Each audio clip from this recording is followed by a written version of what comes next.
Greetings, comrades, and welcome back to our episodes about what's happening in Ukraine. Here is the most important news digest of today, and if you follow me on Twitter, you've probably seen some of these materials on our news feed. Here in the episode, we try to collect them in one go and present to you as a shareable factual information that you can spread around further. What has happened is that, for one, the co-owner of the Russian Alpha Bank, which is one of the sanctioned banks, and they're probably panicking now, in a letter to his employees, had called for an immediate halt of war in Ukraine. Of course, that's amazing, but why would he send his demands to his workers instead of Putin?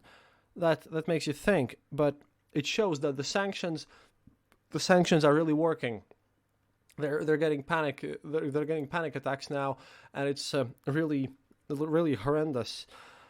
A lot of economical people who know their economy have been reporting that these new sanctions with the cutting off of SWIFT, which is happening as we speak and is going to be active in the next few days, that they are really hurting them, and this might actually help the war with all the logistical problems that they're having.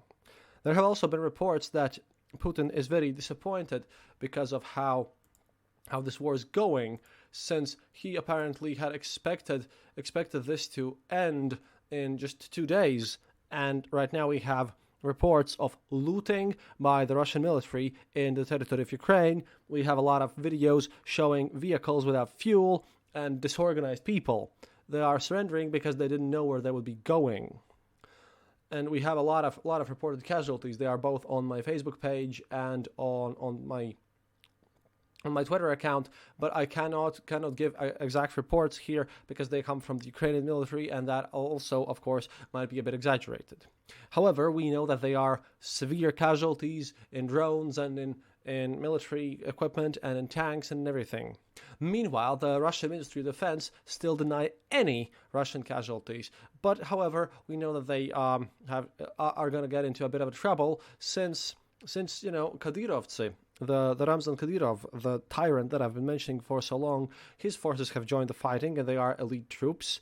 They have also previously committed acts of terrorism and funded ISIS and helped ISIS. And one of their leaders has been captured and killed. Ramzan Kadyrov, the monster of Chechnya, has promised $30,000 for each destroyed tank, $20,000 for each destroyed APC, and $5,000 for every killed Ukrainian soldier. However, in response to this, the Chechen diaspora abroad have declared that they are now forming volunteer corps and are going to send their troops towards Ukraine. Zelensky himself has announced that he will be making an international legion for the fighting. So if any of you want to volunteer, you can go to your embassy and find out how.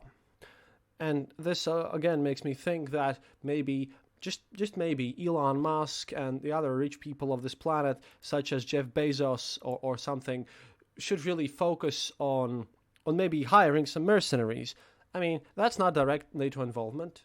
And maybe Poland could allow Ukrainian forces to refuel in their territory.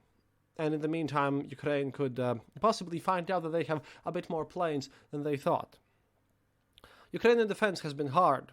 And from the more interesting perspective, a brewery in Lvov has an extremely tiny amount of time requalified to be a Molotov cocktail factory. And their first production is arriving right now, just to support the Ukrainians who have been actively showing resistance, much more resistance than the Russians had expected. Again, Russians are having logistical issues, and I have reports telling me that they only have missiles left for about 4 to 5 days, and that they have to use them sparingly, and that the sanctions and everything is hurting Russia terribly. I hope for a swift end of this war so that we can return to our standard programming. However, well, any news are good news. One thing that I would like to mention here is the fact that a lot of people have reported that Russian-speaking people abroad have been harassed. While I can understand the pain and the hatred towards Russia and Putin's regime right now, it is of utmost importance that you stop doing that because, for one, Russian people are not definitely all in support of this war, and they have been subjected to brainwashing and propaganda for years now, and this is making them wake up right now. Secondly, I too am a Russian-speaking person. I'm fully fluent in Russian, so if you're yelling at someone over there and harassing them, you might be yelling at someone like me, so please don't do that. We need to get this through together. Also, war times continue to happen all the time. A group of Kadyrov's Chechens had tried to infiltrate Kiev by traveling in an ambulance. They were discovered and detained, those of them who weren't shot, of course. This is important because the war crimes actually happen all the time, and thankfully they leave a terrible impact on the morale that's going on there among Russian troops. Even some Spetsnaz soldiers have begun surrendering in the city of Kharkov.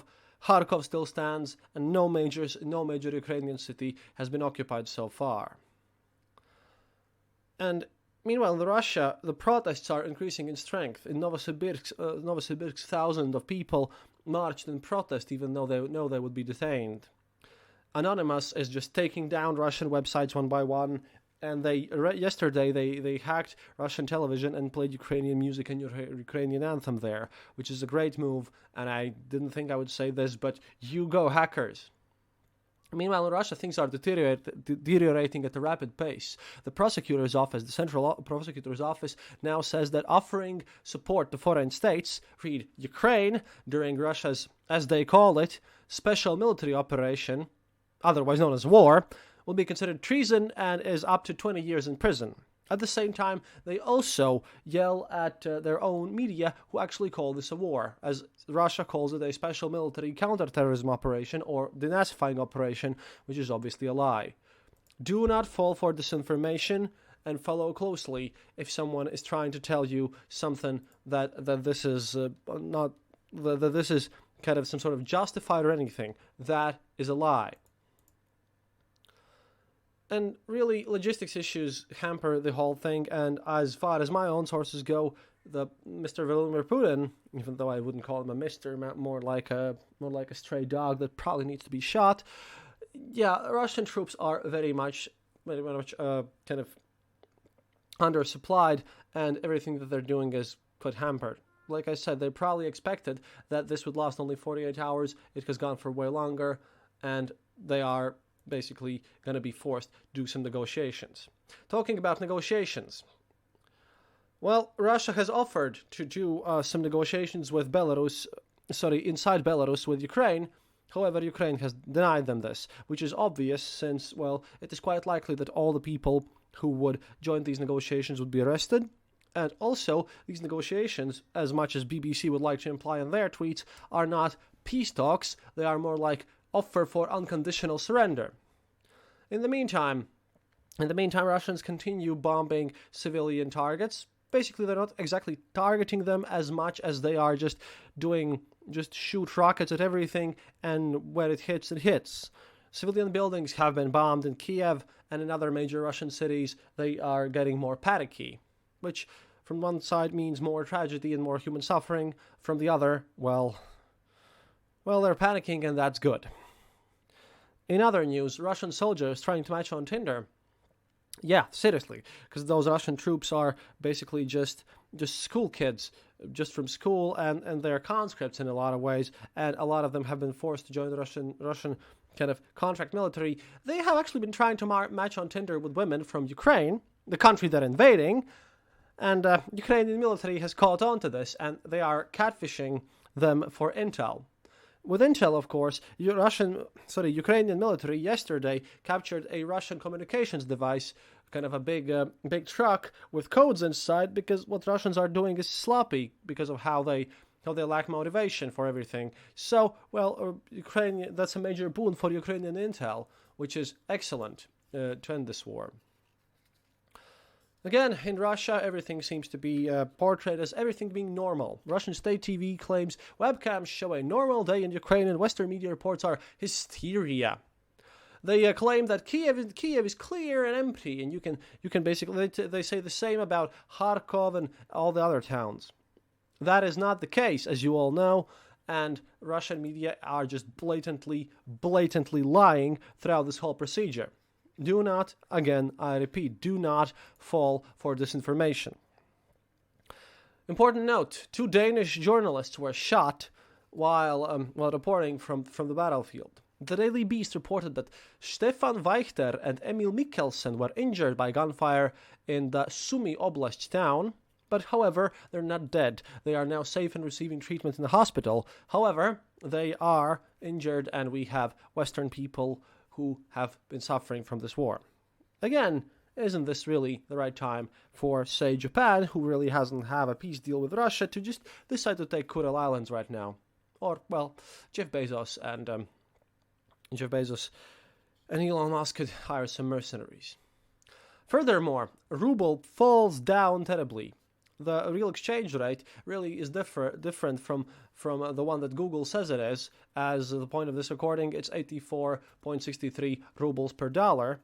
However, I've got reports from Russia where people have been exchanging rubles for dollars to a rate which is about 1,000 rubles per dollar, because the local exchange rates in banks have limited supply of dollars and they can't get any more. The physical foreign currency is running out, and it is pretty terrible.